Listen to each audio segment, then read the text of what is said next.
الرحمن الرحیم والبلد الطیب، سبحان اللہ، اور عمدہ شہر زرخیز زمین یخرج نباتہ، نکلتے ہیں خوب سبزہ اس کا، بِإِذْنِ رَبِّهِ، اس کے رب کے توفیق سے، وَالَّذِي خَبُثَ، اور وہ زمین جو خبثا بیکار زمین ہو، گندی زمین ہو، لا یخرج الا نکدا، نہیں نکلتا مگر نکدا، ناقص نکمی چیزیں اس سے نکلتی ہیں۔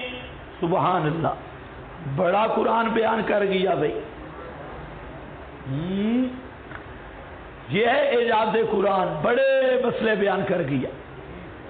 ایک تو انزلنا بہ الماء، پانی آیا۔ اب ایک اور طرف توجہ دلائی قرآن نے، مسئلہ قیامت بھی آ گیا، توحید بھی آ گیا۔ ایک اور طرف توجہ دلائی، بڑی اہم چیز۔ اللہ فرماتی آسمان سے جیسے پانی برستا ہے، بارش آتی ہے، وہ بارش تو پاک ہوتی ہے، پاک بارش نیچے زمین پہ لگتی ہے۔ زمین دو قسم پر ہے، ایک ہے البلد الطیب، عمدہ زمین، زرخیز زمین، اور دوسری والذی خبثا، نری کلری زمین، بیکار زمین۔ وہ جب بارش آتی ہے، جب بلد طیب پہ بارش آتی ہے تو اس سے باغ ابھرتے ہیں اور بڑے خوبصورت بوٹیاں، نبات خوب ہو کے نکلتے ہیں پوری زرخیزی کے ساتھ۔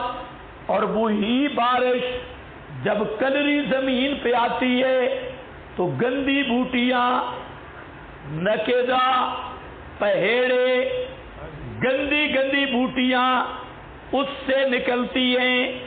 یہی مثال ہے قرآن والی بارش کی۔ یہ قرآن بارش ہے اللہ کی رحمت کی۔ آگے دل دو قسم کے ہیں، ایک ہے وہ دل جن کے امتحان اللہ قلوبہم للتقوی، وہ ہے البلد الطیب، زرخیز زمینیں، صاف دل۔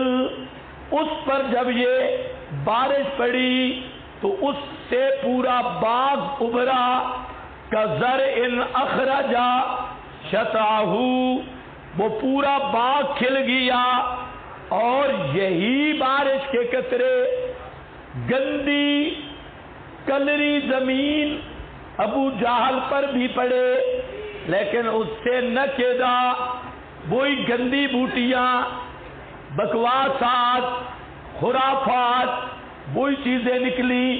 اور یہی اس امت کی بھی مثال ہے کہ جب طیب دلوں پہ قرآن کی بارش آئے تو ان کے سینوں سے قرآنی معارف کے چشمے پھوٹتے ہیں، اور قرآنی علوم ان کے سینوں سے وہ پورے زور شور سے نکلتے ہیں۔ اور یہی بارش خطیبوں پہ چلی جائے تو نکدا، بھاں بھاں، وہ بچھڑے والی بھاں بھاں ہوتی ہے، اس میں کوئی فائدہ نہیں ہوتا۔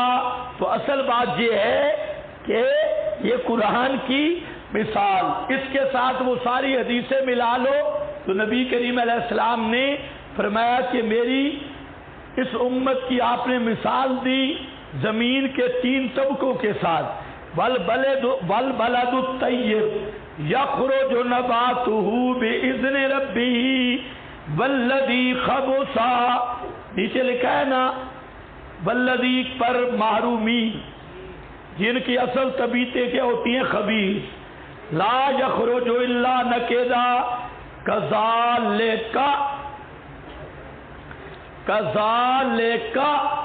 اسی طرح نصرف پھیر کے بیان کرتے ہم الآیات دلائل توحید لقوم یشکرون باتیں ایسی قوم کے جو قدر کرتے ہیں یا شکر بے معنی قدر ہے قدر کرتے ہیں دلائل کی اور مسئلہ مانتے ہیں.